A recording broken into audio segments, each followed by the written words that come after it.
Oh yeah, this is a masterpiece.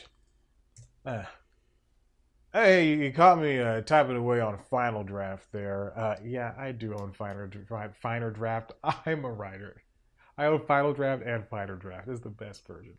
Any Hoosers, you caught me typing away, making the next great foreign, because the foreign ones are better, foreign limited series.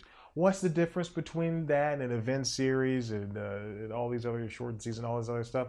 I don't know, but it's going to get me an Emmy because Emmy voters love that crap. Listen, they love to watch things that only have 6 to 7 episodes and that tease things that could come and possibly not come, or maybe not even give away the whole story and maybe just end things on a cliffhanger and not come back to it, because that's how TV works now.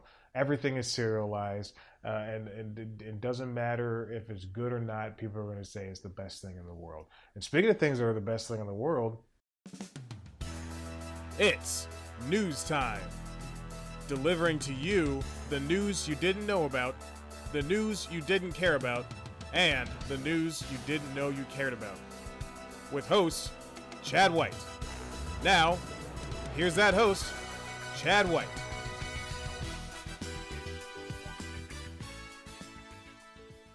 welcome back to News Time. I'm your host, Chad White, and this is the Emmy news that's way too late that you didn't know about. For the 2023 season of the Television Academy Awards season, we're going to have a little bit of different things going on. Before, it was easier for TV shows to get put into different categories because there weren't that many stipulations. But now there's going to be a little difference coming up for the next Emmy Awards season. Before, you could have a show like, I don't know, WandaVision, and say it's a limited series and really know that you're going to have a second season, or what's that show, the Obi-Wan Kenobi show. You can have, you say, hey, this is a limited series. It's going to have 16 episodes. We only released 8 and it's season 1, but it's a limited series. We know it's going to have 2 seasons.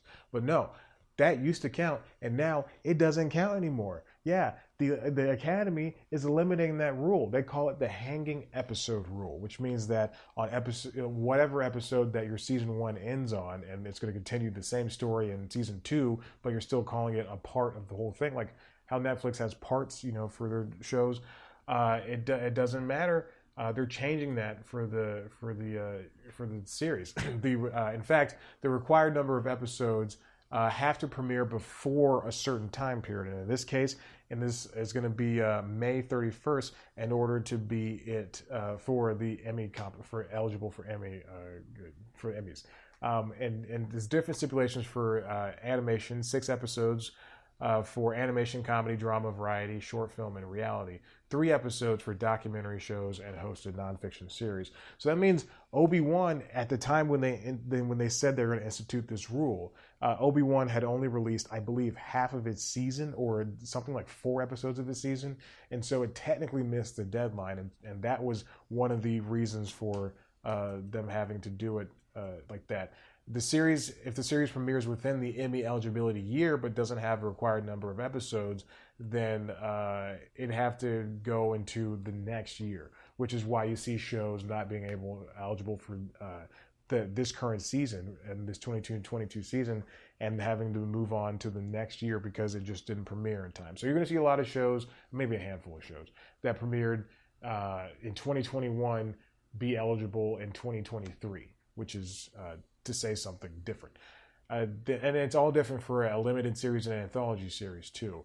We're going to see these changes coming up soon, and it's a really interesting way to curtail companies like Disney and Warner from releasing, not really, because it's streaming. If they're doing week to week, or if they're doing it all at once, then it's going to really impact how the categories are affected within next year.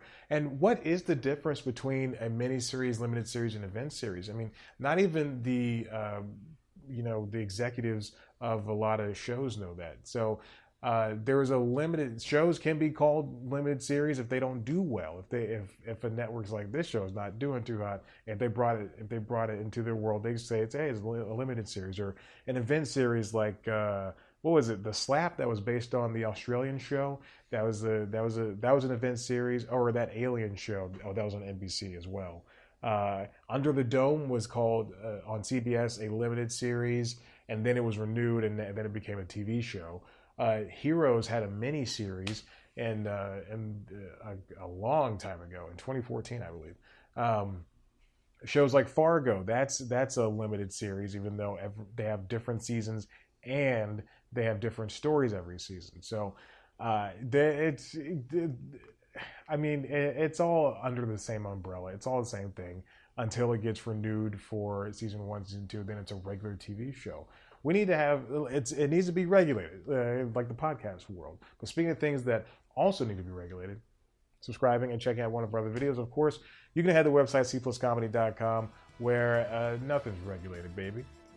Twitter, Instagram, Facebook, TikTok at cpluscomedy. Me at Chad Black White. Listen to the Constitutionals podcast wherever you get your podcasts, and we say whatever we want over there. Butt, crap, fart, poop, all the hot words.